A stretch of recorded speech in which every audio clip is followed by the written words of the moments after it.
questions on motion, standing order, anything like that? Cool, without further ado, prop one.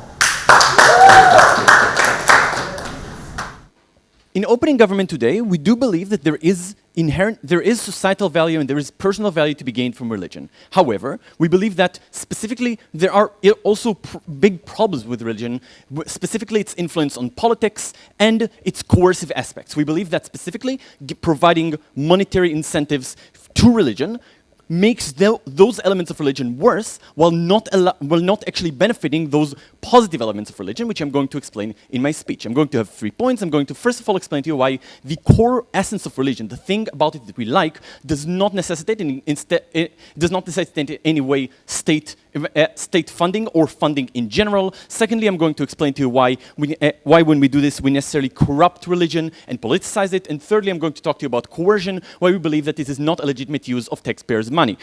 In terms of mechanism, quite simply, first of all, we are cutting all support. That means also things like indirect support, like giving tax reliefs and breaks, things like that. We also, however, believe that when religion is acting in, for example, charity, they will be subject to exactly the same benefits that other charities receive. Those are just going to be separate activities that they cannot transfer money between, and we're going to regulate that aspect. Are there any clarifications about the mechanism? Okay, great. So, religion does not need money. The essence of religion and its main benefit to people's lives is, on the personal level, providing a meaningful spiritual experience and identity, and on the community level, creating a sense of community and a sense of shared identity between people. We believe that these two things, in terms of what religion actually does, is things like religious practice that's being done jointly in a specific place of worship. Note, that in itself does not necessitate any amount of funding, even the most minimal. Why is that? Because First of all, things like community centers exist. People's houses are a place you can meet in. People who are the organizers of religion, all these things are things that are generally present and do not necessitate funding. We also believe that these huge billion-dollar churches actually go against the very spiritual aspect and core of religion. When we look at religions at their starting point, the point where they have been the most influential, the most crucial to people's lives, they have been based almost exclusively on an ideal of poverty, on the notion of the apostles of Christ not owning things separately or jointly. The notion that a rich man cannot enter the kingdom of heaven. I'm giving Christian examples, but these examples will also be true for Islam, would also be true for Buddhism, would also be true for many other religions. So we just believe that that any additional money being given to them in those investments only detract from the value that people gain from them. But moreover, you might say, oh, but the priests need to be paid for this, right? They need to be to do this as a full-time job. Well, the answer is no. Like when you look at religious communities like Judaism, for example, who have not received state funding, some of the greatest Jewish leaders and religious community leaders have been people who have worked other jobs at the same time. And we honestly we believe these are better people when they come from a place of an actual calling to their profession. Why is all this important? Because what this means is that there is simply no justification to fund these things in the first place, and therefore we just believe it is a wasteful and a harmful way of spending resources. But moreover, why do we believe that this corrupts religion? First of all, because this necessitates, in order to secure these funds, in order to make sure that these funds keep flowing, in order to make sure that these funds flow to the right places, because obviously no matter what mechanism they have for diverting them, it will always be up to politicians, it will always be up to committees. What this means is there is a clear incentive and a clear need for religious organizations to enter politics, to have parties, to have functionaries, to have people whose job it is to make sure that the funding keeps flowing to their organizations and deny it to others. That is crucial also because, note, often when your money is being used to fund, for example, another religion, that is actually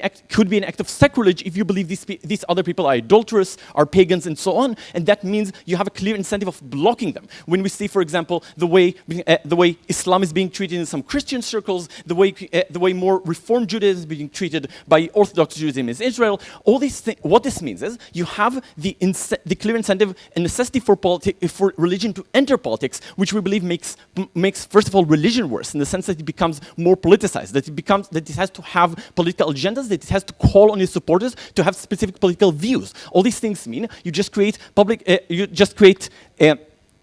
public activities was not supposed to be there in the first place. This detracts from what religion is Sir? all about. But moreover, we believe that the commitment that these religious organizations now have is significantly more towards their sponsor than towards their followers, which we also believe is terrible in terms of Sir? accountability, in terms of being accountable to the right organization. Now, they might say on the other side that when we cut this funding, then religions are going to ask for more from their followers. However, we don't think that things are mutually exclusive, right? You can both receive money from the state and receive massive amounts of money from private donors. We don't see this. We see these things happening today, so we don't believe that it becomes worse on their side. So we just believe this politicizes religion in a very negative way.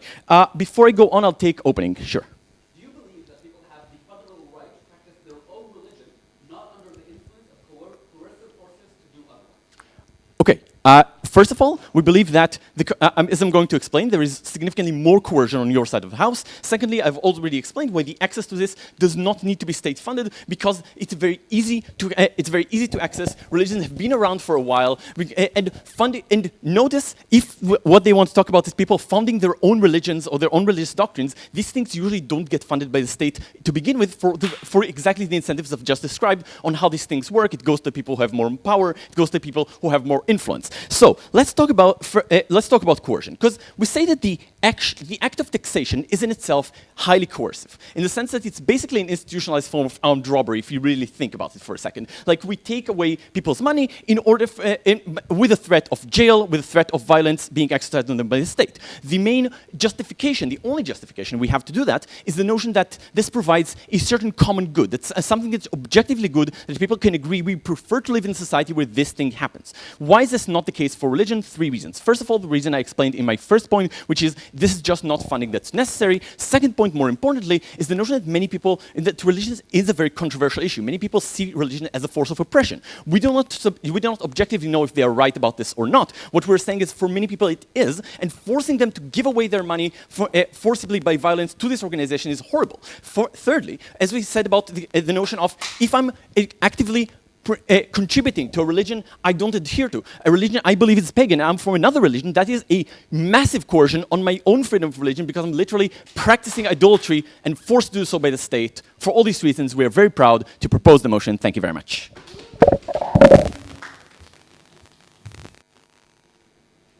In this debate, government's burden is to object to all support for religions. Note that it is not enough to say that there is some level that is excessive, that can corrupt religions, but rather that even the basic support necessary for religion is something that they object to. Therefore, we on opposition side will support basic support for places of worship, being able to provide religious services, and so on. We support providing these to all religions, and to do so supporting non-violent sects. Right? So if there's a single religion that has violent and non-violent sects, we support the non-violent ones.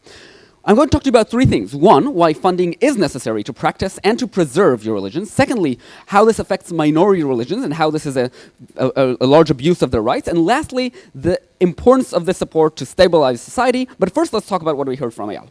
1, so he says that religions don't require funding. I'll respond to this in much more detail later, but a few notes that I'll provide externally.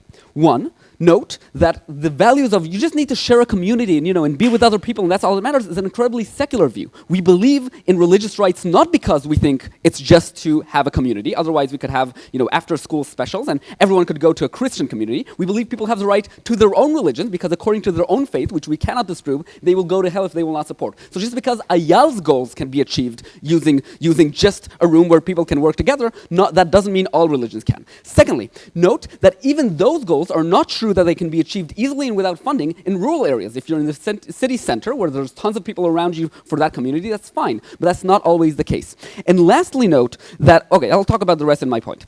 Second, let's talk about how it corrupts religion. 1, note that this argument only applies to excessive funding of religions. We don't think this applies to being able to fund basic community locations and religious services. Secondly, note that we still have lobbyists that will lobby for the same exact results, right? Anti-abortion and so on, even if you don't give this funding through religious services. What is the difference? And here I'd like to remind Eyal what I taught him when he was a young fresher in Tel Aviv, that you have to be comparative. Why? Note here that the majority religion, if you're in the UK or US, it's Christianity. If you're in Israel, it'll be Judaism. If you're in Iran, it'll be Islam. But note that in either case, the majority religion will have a whole lot of funds to achieve this lobbying.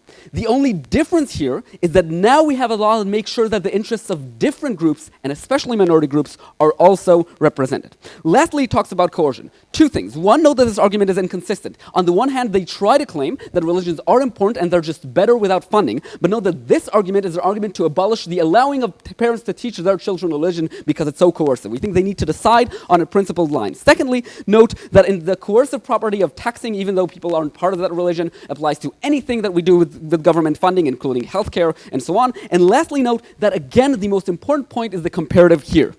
Note that individuals have more choices when all religions have funding, can provide services, can preserve their faith. Under Ayal's world, the same exact coercion happens, only that everyone in the US gets only coercion into Christianity and everyone in Israel gets only coercion to Judaism. The fact that under Ayal's world you'll have less options to even know of and to even have access to another religion just makes all of that coercion worse. Now let's move on to my points. One, why funding is necessary to practice and preserve. One, to practice, many require either things like food preparation, houses of worship, or people to officiate those instances. Ayal says, look, officiates don't have to work, and look, the Jews did great.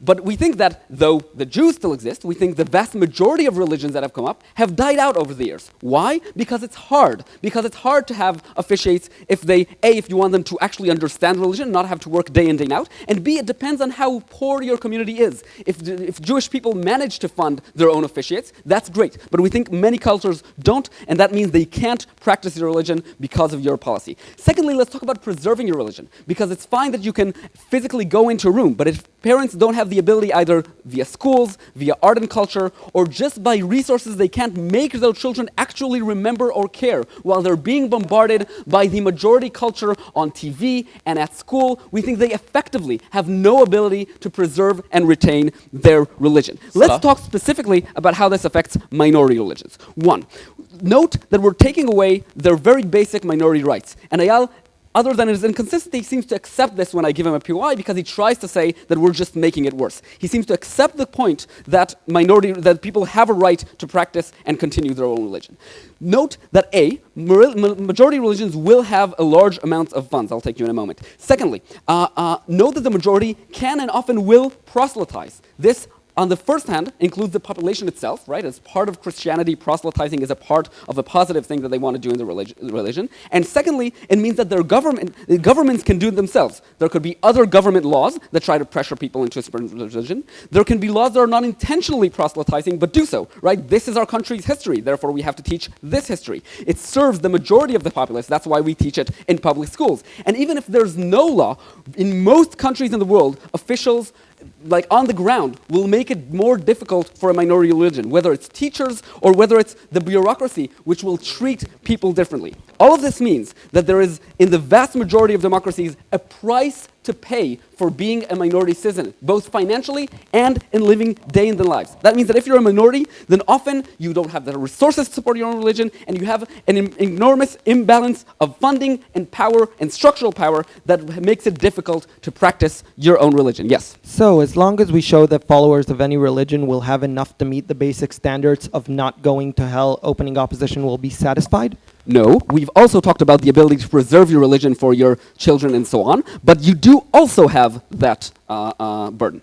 So to conclude this point, we think that government side is taking away minorities' religious rights, whether it is and this policy, the previous policy is necessary to be able to retain the rights. Lastly, let's talk about stabilizing society. Because for many, religion is the main positive source of support. This is especially true for criminals that have lost other parts of support or family and so on. It's also true for extremely religious people, which also have a tendency to, which are also capable of becoming extremists. It's important, A, that people see and perceive that the state supports what they believe are their own values. Secondly, it's important that we are capable of supporting moderate versions. This is incredibly important in countries that are still working on state building, like Iraq, that all different sects receive some support of the state and therefore have some buy-in to it. But it's also important in places like the UK and the US in trying to fight against extremist versions of religion. And lastly, it's important that these religions have something to lose in their cooperation of the state. If the state will never support them ever,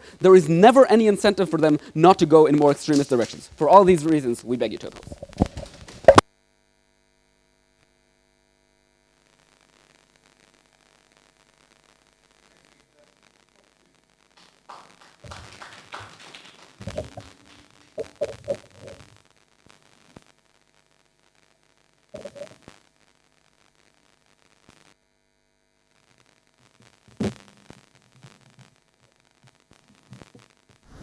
Let's be clear, this is not even remotely a debate about whether religion is good or bad. It's a debate about whether religion functions best in a free market or a state-socialized system, where setup sits picking whether the Zoroastrian school or the Hindu school is going to get a new hall today. We think those people should pick best for themselves, they'll make better choices than when the state tells them which gods they should believe in. So, two new points in this speech. Firstly, why we think the state is uniquely bad at picking religions and encourages the worst tendencies in religion. Secondly, why God thrives best when he has to compete in a free market of religions and alternative beliefs and choose to go bankrupt if he wants to. So before that, some rebuttal to what Sellers said previously. Firstly, to note, they say they're proposing basic funding for religion. They are funding basic schools, basic places of worship, a rural church for seemingly every single person who might live in a rural area and want to go to church on some occasions. This does not sound like basic funding, but a massive package of resources where the state picks what is a basic need and what is not a basic need for your religion and redefines the nature of your religion on the basis of those decisions. So that was inconsistent with much of their argumentation. Secondly, on terms of what our burdens are, Seller says that he has to prove that religion is good. Just because something is good does not mean that the state should subsidize it, or even just because it is an incredibly meaningful part of your life. My wedding will hopefully be like one of the most meaningful moments of my life. It does not mean that I'm entitled to like a tax subsidy on it, or a massive amount of someone else's money. They have to show why this is comparable to healthcare, or comparable to something else we deem to be an absolute right, rather than something which is merely analogous to other things which might sometimes be good. Firstly then, in terms of funding, firstly in terms of like people having a right to their religion and a right to practice their religion. So we would say that you corrupt religion because you decide which bits of religion you are going to say. They say it's only in terms of non-violent, but it's also in terms of deciding which religions are going to have specific political privileges and be able to make those choices. Secondly, we would say that you are deciding which religions to preserve. Frankly, if a minority community in a particular country chooses not to educate their children in a religion, or the children choose not to be interested in that religion, that's fine, and that religion can go bankrupt. We don't see why the fact that something is a minority means that it has to persist if the followers themselves are not interested. They say that that is because of structural oppression or whatever, rather than the disinterest of the followers. And they then say it's also because of government pressure. The thing to note is, if they say that previous well-intended government policies are enacted in racist ways because of the structure of the state, this policy is presumably not immune to that, and therefore the government will structurally underfund these religions. Note, they talk about diversity of this religion. Given they presumably fund religions based on how many followers they have at the moment, they establish a massive status quo bias, i.e. you only fund religions which are larger more as opposed to funding religions you deem to be best. What that means is current religions stay established and smaller religions don't get so much funding. Unless you think you have reached the correct vision of God now, we think that seems perverse. Finally, in terms of the religious rights of minorities, we note that atheists are, globally speaking, the ultimate religious minority, probably the most persecuted religious minority by means of their global average. You are forcing them to make donations to something they might fundamentally disagree with, or might have been oppressed by in their own lives. We think that is illegitimate as any minority losing their place. But in terms of their broader idea that a religion is going to go bankrupt, we would say, firstly, religions are uniquely good at uniting rich people and poor people into a single community, because you are all one in a single belief. Note, like Catholic communities will generally encompass like both oligarchs and people from the very poorest areas. Not in every case, obviously, but what that means is people can cross-subsidize areas. Secondly, because they tell us people care so much, and it's true there are some costs involved, what that means is they are able to bear those costs to some extent, and most people will be able to gain access to their religion. Go for it. Yeah. It's surprising that the government will intervene in commercial cases to prevent a monopoly, but here you're not willing to provide even minimal funding to prevent a monopoly of religious beliefs. So if a religion were artificially crushing other religions by means of like forcing them out of the marketplace, we would do that. What we wouldn't do is subsidize small companies. We don't see why like antitrust law requires subsidy of certain companies which might not be established. Note, you're also subsidizing the monopoly company and subsidizing them more on why they're going to be subsidized more later. Finally, in terms, we also know, it's just true the majority of religions are comparatively cheap, and that the quality of what's being provided is in no means in proportion with the amount of money you throw in. Like, having a bigger church does not provide you with better healthcare. By contrast, having better cancer treatment is in proportion to how much money the state spends on it, and therefore that will be a better use of the state's money. In terms of religions being moderate and stable, we would say that firstly, you say you're only funding non-violent religions, you are still funding very extremist religions. Secondly, this gives religions a perverse incentive to flirt with extremism in order to gain a preferred status with the state, and therefore to gain money in order to prevent them from going into extremism. Secondly, it makes religions which aren't extremist or which are deemed to be moderate because they're receiving excessive state funding look like they are like shills of the state and therefore not the real thing. In terms of coercion, they say this is analogous to healthcare. Just because something is good does not mean it is analogous to the most fundamental things, but moreover, like, it is not a fundamentally obvious law of the universe that healthcare ought to have state funding. They have to justify why this specific thing should have state funding, not just assert something else should, and then analogize it. So firstly, in terms of why we think the state interferes in the nature of these religions by nature of funding. Note, Seller says that people have a right to practice their own religion, i.e. that the state shouldn't corrupt your religion and tell you what it is. He also then tells you that you want to manipulate the nature of the religion by funding non-extremist religions. We think that amounts to the state taking away a religion from people. At its most perverse, that looks like the Catholic Church in China, where the Catholic Church is prevented from engaging in human rights discourses because it is being forced into supporting the party. But in its more beneficent forms, it looks like religions being forced to endorse things like gay marriage or abortion because that will make it easier for them to get funding from liberal legislators. And note, we think that is equally perverse from people being forced to pursue conservative positions. Specifically, we think people are going to be forced to engage with politics to get lobbying for politicians to give them funding because the funding mechanisms outlined by opposition are so vague that it means that there will be a battle in order to get the levels of funding which your religion requires and your religion wants in order to compete, and it becomes who becomes most political rather than who pleases their followers best, which survives. Betraying the core of religion means that religious believers don't have control over what their religion believes, but the state does, and it moves away from serving those people. So secondly on that, why free market is better. Fundamentally, we think things are better when they are accountable to the people they serve, when it's you who makes the decision about whether your pastor deserves to be paid rather than the state, and therefore you should have that right to decide. Very proud to propose.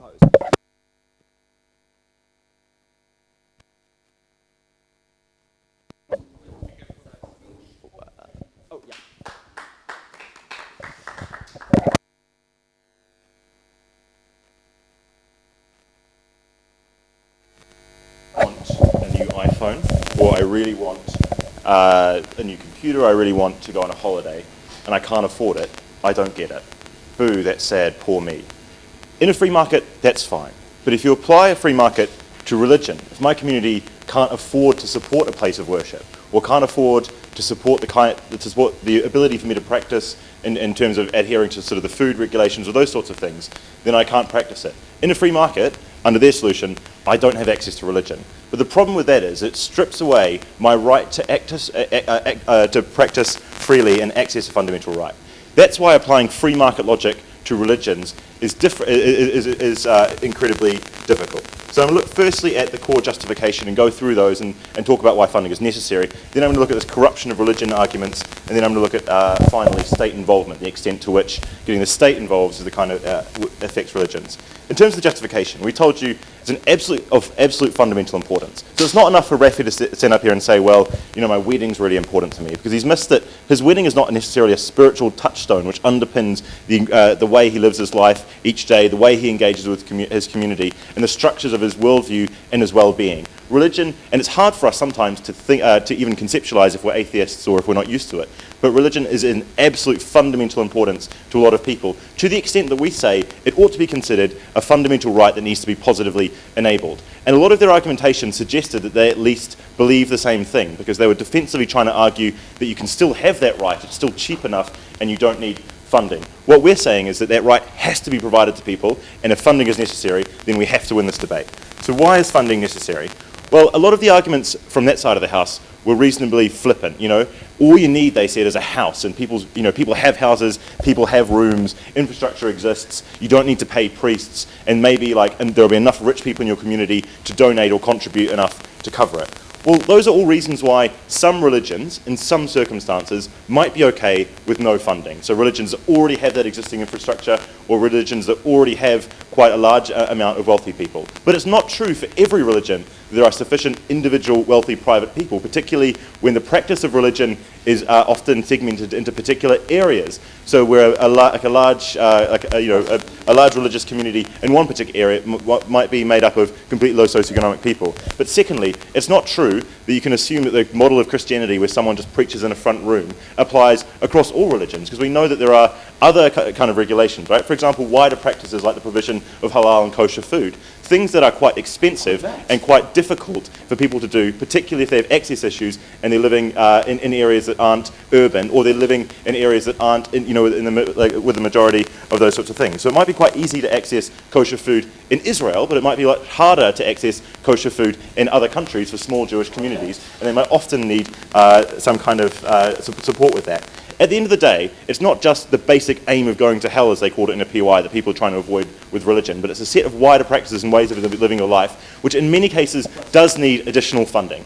And look, if it's the case that there's a large religion with loads of existing churches, the government's probably not going to have to give them much money at all, because they already have the infrastructure. But if it's a smaller religion which doesn't have that kind of that kind of following, then they probably will need some more basic support to meet those things. So they can't just stand up here and say that it's super easy and super cheap to provide religion, when in many cases it's not. And at the point where it's a fundamental right, then the government needs to fund in those instances, because there's less ability to provide services. And that particularly affects, as Salah's talked about, and they haven't really responded to, religions that are smaller and religions that have other access issues there.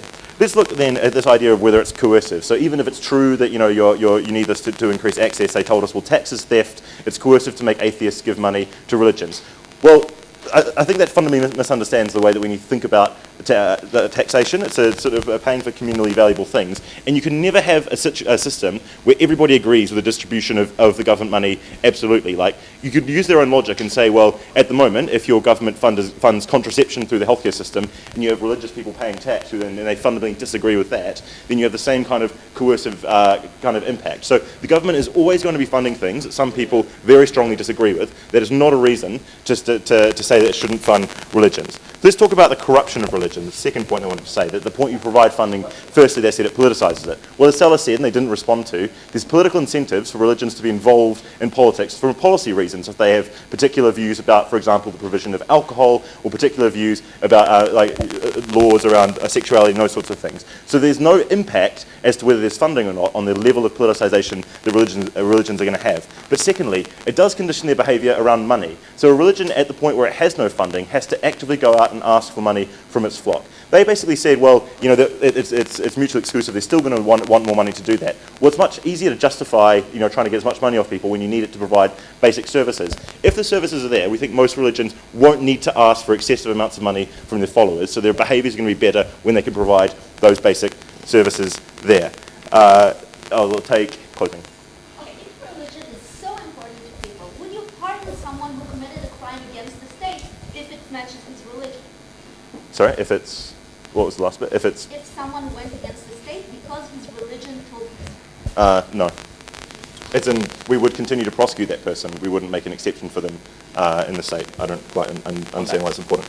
So let's talk now about the state involvement. So basically, Rafi shifted the case a bit and told you, you're choosing what to support. You're affecting the kind of religions and that sort of stuff, and that's going to be bad. So basically, firstly, well, yeah, if there's a religion that no one wants to turn up to or no one wants to follow anymore, we're not going to force people into those empty rooms. So it's fine for the state to stop funding. So we're not necessarily forcing minority, uninterested religions to continue. But if people do want to, and monetary impact is what changed that, we enable their rights to do it. So I didn't quite understand what that first point was. Secondly, like a status quo bias about how large religions naturally get more. Well, yes, because they have higher overheads, right? in the sense that if a religion that 1 million people follow needs a certain number of churches or a certain number of places of worship, they're going to get more money overall, but not necessarily more money per person. So I don't understand why that's necessarily a problem, because you're not positively enabling bigger religions anymore, because they're still getting the same amount of funding to provide the kind of access they need on a personal basis. Finally, on engaging and supporting. So we gave you some points about how you can engage with moderate religions and to try and prevent extremism. We think it's absolutely a good thing if you subvert extreme religion. So for Rafi to say, well, that's unfortunate because it makes people become more moderate and stop supporting very violent forms of religion, we fail to see why that's a bad thing. So that point still stands going to the closing half. Thank you.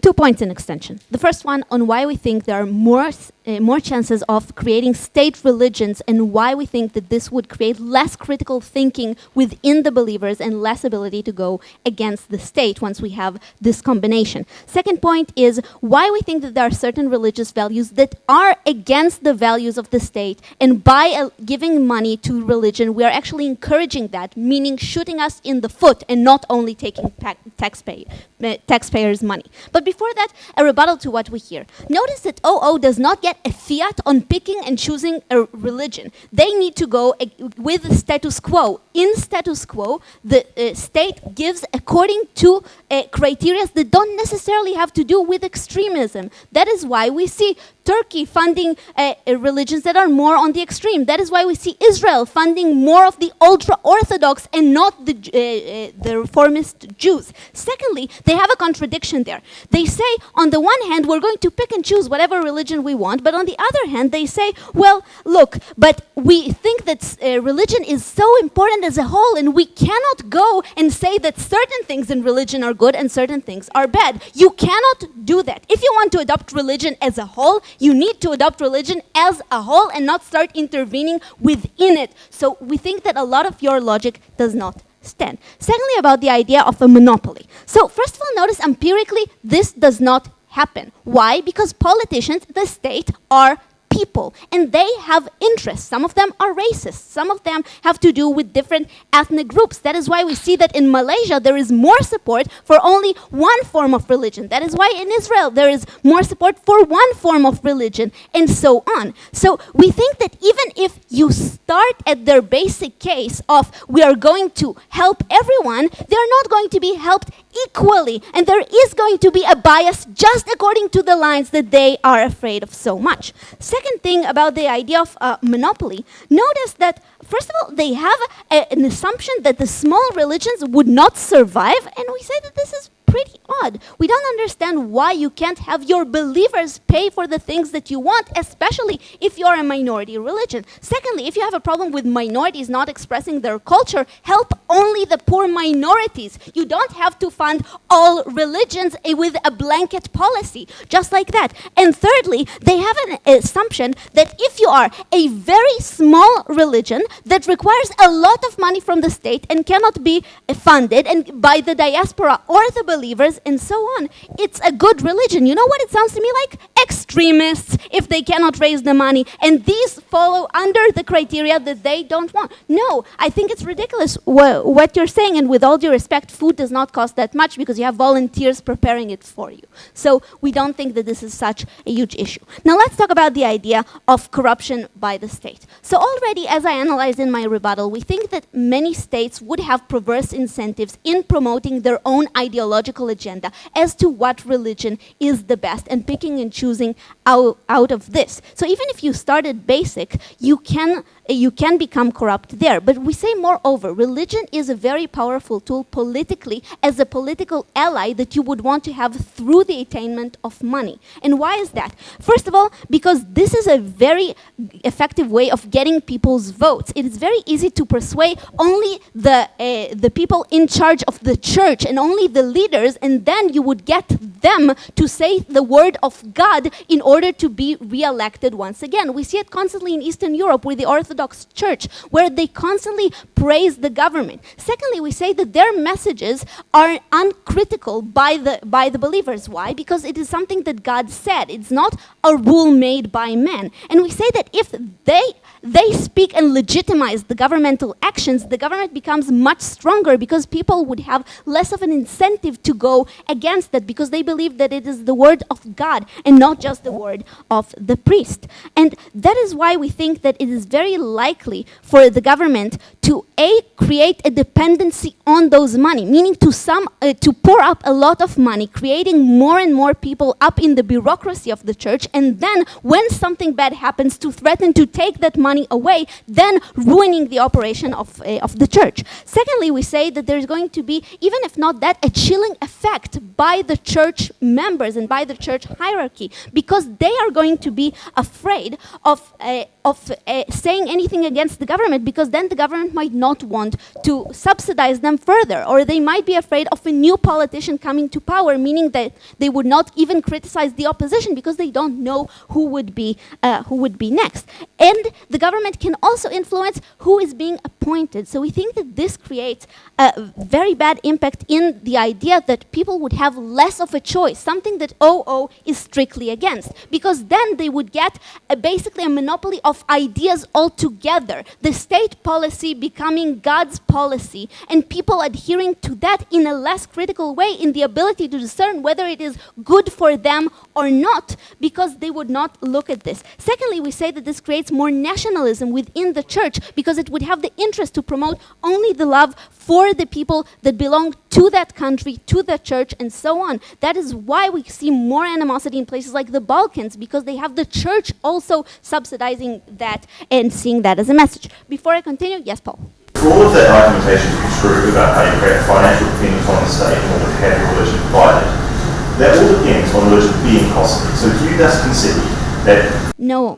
No, Paul. The dependency is created by the fact that you pour a lot of money and they invested in more things that they actually need, but then become dependent on that. So they buy expensive real estate. They pay more people to become a part of their bureaucracy, and so on. This is something that constantly happens with different people that are just close to the ones in charge. And this leads me to the fact that religion is often problematic. Notice that even if it's non-violent, there are values that go against the state. There is the gender separation. There is the issue of abortion. There are different values that might go against the rules. And here, what you do is you give them more money to go against that. It's true that there are campaigns against abortions now, but now they have more money for ads, better real estate in the city center in order to get people to be convinced on that. You have more of an ability to actually use that in a bad way against the state. And we say that at the point of contradiction and even convincing people to break the law, because this is the word of God, we don't want the government to give money to those bodies. So for all of those reasons, we're proud to propose.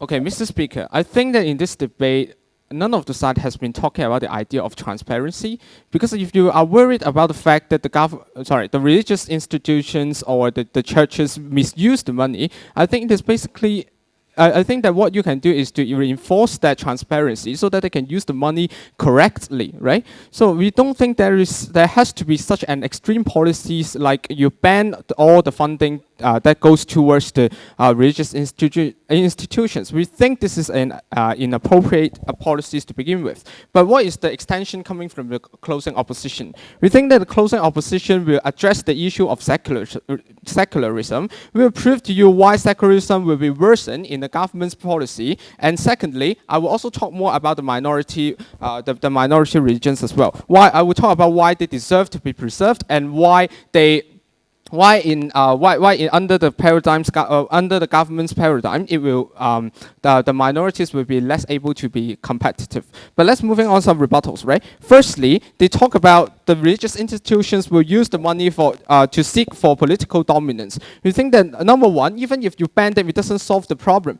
And secondly, if you ban them, you make the situation worse, because in this scenario, you have the government has no say about how the regions should use their money. So there is no transparency, and they have more advantage to actually gain money from the public, to gain money from the from the big corporations, so as to prevent the government's agenda. So this is our concern. But second rebuttal, let's talk about the minority issue, right? The opening government celebrates the idea of free market, if the minority religions die out, just let them die. Reason number one, it is not democratic enough, because the reason why minority religions are the minority, it is because of the fact that they have no chance to actually promote their ideologies, and they do not even have the minimum exposure, and the people do not even have the minimum exposure to a variety of ideologies, and that is the reason why the minorities religions becomes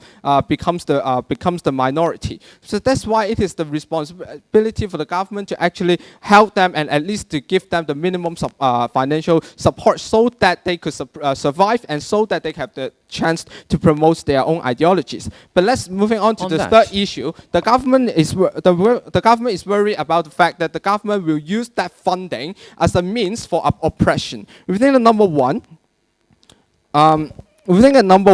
We think that first of all, not all the state value or the value that is endorsed by the state is necessarily bad. We can see that in a lot of democratic states, actually the state values represent the value of the consensus, represent the value of the people who have reached their consensus. But secondly, even if they want to engage in the extreme case like the dictatorial countries in which the government's values do not represent the people's value. But the thing here is, we think the major cause of oppression is not about the deprivation of financial support. It is about the political and systematic oppression, such as all those other kinds of state prosecutions. So that's why we think that it is not the financial funding is not the reason why these religions are oppressed. But let's make the comparative, right? Even if in the worst case scenario, in the dictatorial state in which the religious institutions have to make compromise, we are saying that this compromise is good, because when you look at this dictatorial states, the reason why the people are not democratic enough, it is because they do not even have the basic needs to be fulfilled. They do not even have the education so that they can cultivate their democratic values. But the thing here is, in our comparison, even if in our comparison in the state, in the dictatorial states, the religious institutions can only give the basic needs to the people, can only give minimum education to the people. We still say that it is a good thing and it is progressive. But let's move on to the arguments. Firstly, why do we think that the secularism will be worsened in the government's policy? We think that number one, we have to reach the consensus on the point that not all the religious believers are conservative or extreme conservatives. Some of them are actually moderates. But under their paradigm, we say that the moderates will become less cooperative with the government in terms of controversial issues such as the climate change, denial, or LGBT protection. When you actually alienate with the potential supporters from you, we think the government is not doing something that in its favor. But secondly, the reason why secularism will be worsened is that there is no longer check and balance if you no longer fund them, and that it makes it easier for the climate change denials to actually lobby the government in the name of religion, so as to facilitate the agenda to actually make profit. And the reason why transparency does not exist is the reason that there is no longer any reporting, because the religious institutions do not need to report how they actually use the money. Even if the closing government may argue that the religious institutions will just capitalize on the government funding to achieve their bad ends, right? But the thing here is, let's make a comparison, right? Without the state support, they will still gain the financial resources from those lobbying groups anyway. But the thing here is, if we require them to submit the financial statement, to submit the financial report in terms of how they actually use the money, we think that at least the public eyes actually have some information about how the money is being used and how the religious institutions achieve their ends. So that's why with this public exposure, it is actually better. But secondly, let's talk about the minority. Let's talk about the minority, right? The closing government say that the reason why minority religions are the minority, it is that the minorities' idea are too extremes or whatsoever. We think that number one, it is not the case, because the reason why they have they have no exposure is that they do not have enough resources. But secondly, we think the major reason is that sometimes the religious identities are so much attached to their racial identities. So for example, in Malaysia, where most of the Muslims are actually Malay. So that's why with this kind of racial identity, these people do not even know that religion before they make the judgment. So that's why we think that the minorities have become insignificant in the society, and that's why the government has to support. Thank you very much. Next speaker for the speech, top 4.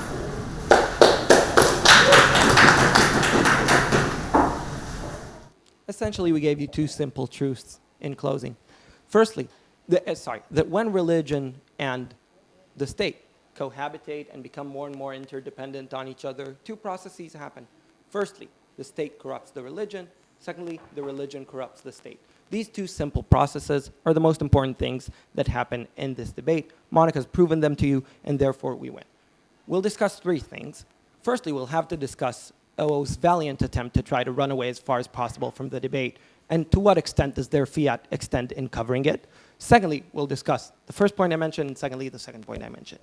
So, before that, a little bit of rebuttal. So 2 points we got right now in extension. The first one is this idea of minority religion. First of all, the idea that minority religions are minority religions because of lack of exposure tends to be vastly untrue. They're just minority religions because of like ethnical intersectionality and the fact that they apply to an ethnic minority mostly, or a historical minority. Secondly, this idea that right now states will be able to suppress minority religions. We say they're on the wrong side of this debate here. Specifically, when state funding exists to religions, exactly minority religions can be underfunded. We are exactly protecting them from that, and we'll talk about OO's comparative here later. And authoritarian states are generally not in the debate. Secondly, we hear about transparency. Please notice we don't have to give anyone money to make them subject to an audit.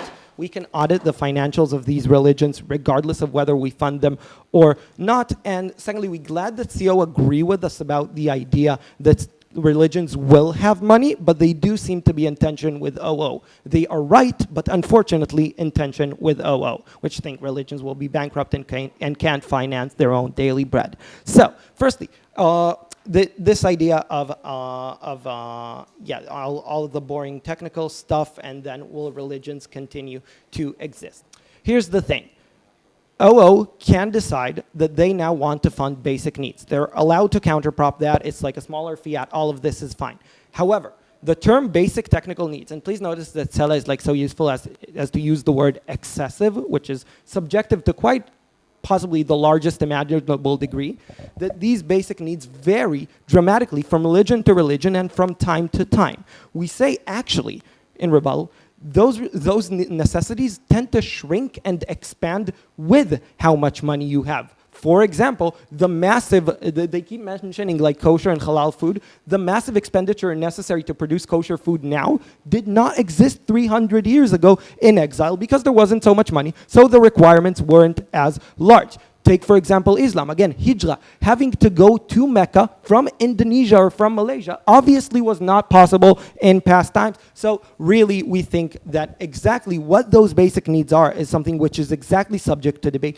And more crucially, is something these religions will have to lobby the government for. Because there is going to be a political committee making those decisions. Which is why exactly their attempt to run away from the entire debate has failed. And we have to discuss how these like basic needs will be adjudicated. So, on the first question of will those religions continue to exist, we say they most definitely will, right? Because they can shrink and expand their needs with how much money they have, because they can self-finance from their supporters and everything else. We agree that that's where OO put most of the debate, but those are not necessarily the most important things in the debate. The fact that opening opposition chooses to argue about them does not make them more important than the corruption of the state mechanism or the corruption of a religion which serves everybody else. So now let's talk about these two more important things. Firstly, how it changes the state, and secondly, how the state changes the religion. So here's the thing. OG do give us a bright start. they say now religions will be incentivized to go into politics. However, we find them needing of completion in a few crucial areas. Firstly, why will religions be effective, and how will this intermingling of state and church actually happen? Secondly, why is it actually bad for the state? And thirdly, why is it actually bad for religion? Because here, like Ayal gives us this idea of it's against the essence of religion, which is like a sentiment I find to some extent persuasive, but is in dire need of completion. So, yeah, we talked about this, state mechanism. Yeah, defend your thing. Go, Sarah. The majority religion has private funding that makes governmental funding negligible. How much do proposition funds really arise from providing support for basic services to other religions as well? Here's the thing. Again, basic needs are to be adjudicated by the state, and you have a positive need to shrink them. A hijra is now a basic need for many Muslims around the world. It didn't used to be. So all of that. Secondly, just a reality check on OO. All of minority religions apply to exactly how we describe them. Like Buddhists in countries where they are not the majority, Muslims in countries where they are not the majority, exactly don't require infinite amounts of money, and exactly can exist like on basic charitable contributions, which are usually very high as well. So firstly, how it changes the religion and the state. We say the state gives money to the people in charge of that religion. Yes, they can like from like an accounting standpoint say that money went to those basic needs that they've outlined, but ultimately we understand that those basic needs are exactly what charitable contributions from the parish already covered. This necessarily means that now this religion has more funds. This means, firstly, that those funds actually flow to the top of that religion to build bigger bureaucratic establishments to and to do all those things. But please notice that still, and especially if you accept OO's characterization, the fact that religion becomes dependent on the state to a large extent, whether it is, as we say, in order to pay for its bureaucracy and to pay for its leaders and to enrich their pockets, or as OO's description, to simply continue to exist, that religion becomes extremely beholden to the state. This is unfortunately extremely dangerous, because when that religion is beholden to the state, we have now a concept of like a state religion, or at least a state-controlled religion, which enables the state to deliver its messages through a pipe in which they can't be criticized, through a pipe in which they're significantly harder to criticize, and just give them more and more control of the public. This also comes into play with the chilling effect it has on the leaders of those religions actually doing that, and with the idea that they can elect the sort of bureaucrats within that religion in order to shape them according to their ideology. This is exactly what we see happening in countries where they have Orthodox Christianity in those contexts. So essentially what you do is create a religion which no longer serves like its theocratical needs that it was established for, or its followers, but also a religion which enables states to have excessive power and use it against their people. Thanks.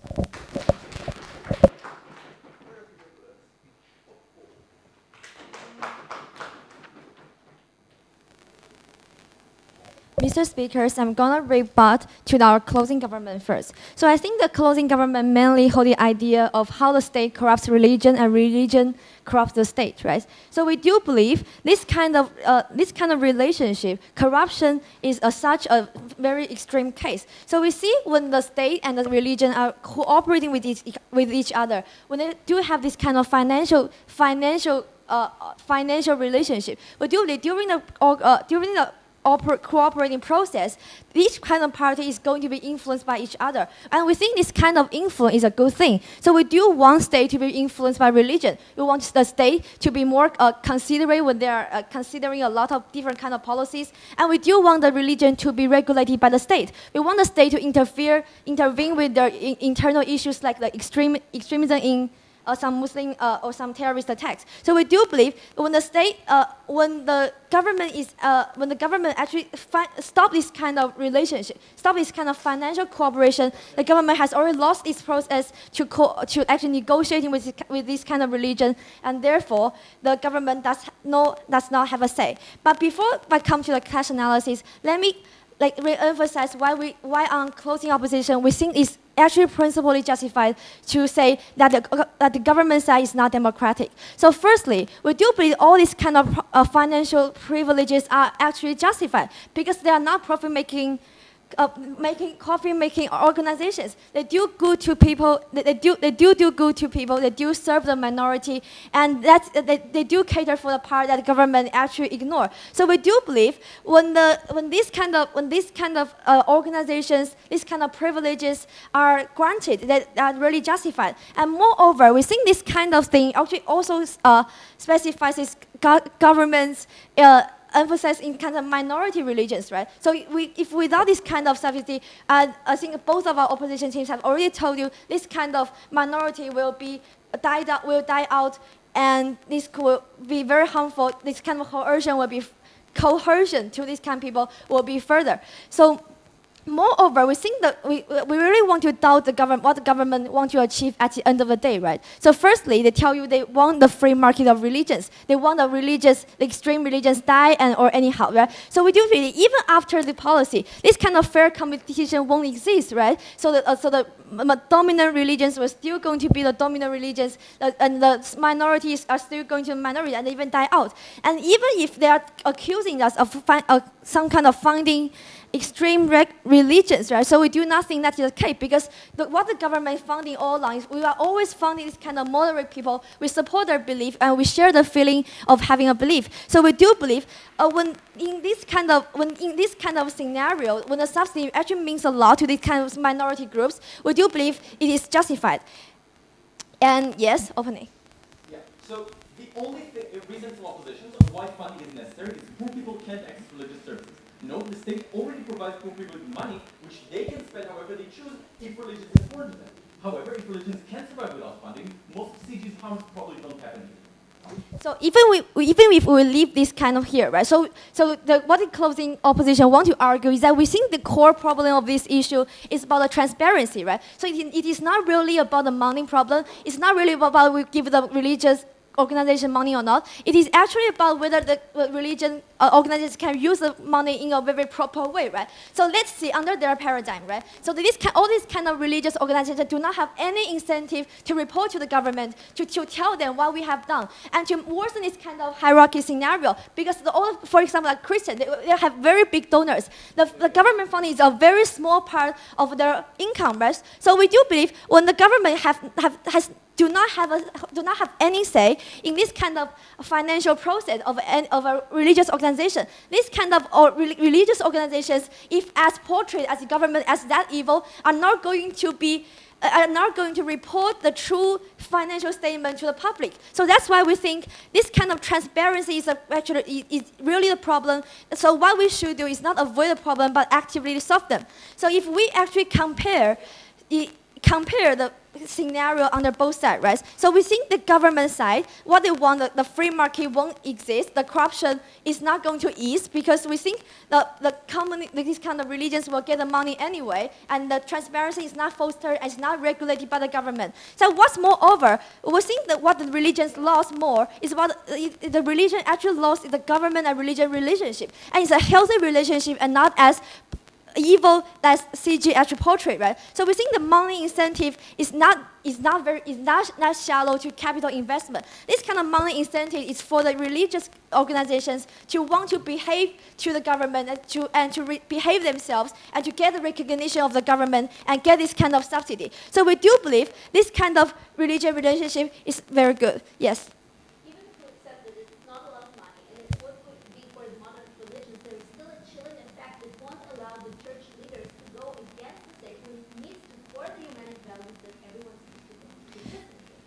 So I think what member of government is portraying a very devil state, right? So for example, like if normally what the government and religious conversation would be, there would be something like, we don't want terrorism, so you better behave yourself, then I give you financial support. It's not about we want you to discriminate all people or different kinds of people. But I think this kind of consideration actually happen both sides, right? The religious leaders will want the government to know that maybe there's some kind of minority need to be catered, and you must cater for these people. We must cater for these people. So we think this kind of relationship is actually mutual. The government can actually warn the religions to behave, and religions can behave according to the government. And this kind of ideas changing, even if there is no concrete change, at least we actually foster a healthy progress, a healthy relationship, healthy conversation with the religious and government. So imagine if without this kind of financial support, we cannot think of any scenario like government and the religious organizations will be on the same page. They would always they are always be separated and the religions are isolated. And we do believe the religions need to be regulated. See, if the Muslim communities are not be regulated, their terrorist attacks are not be warned by the government. So we think these kind of things will be worsened. That's why we are so proud to oppose. Let's speech, leave those speakers around, outside, the chat,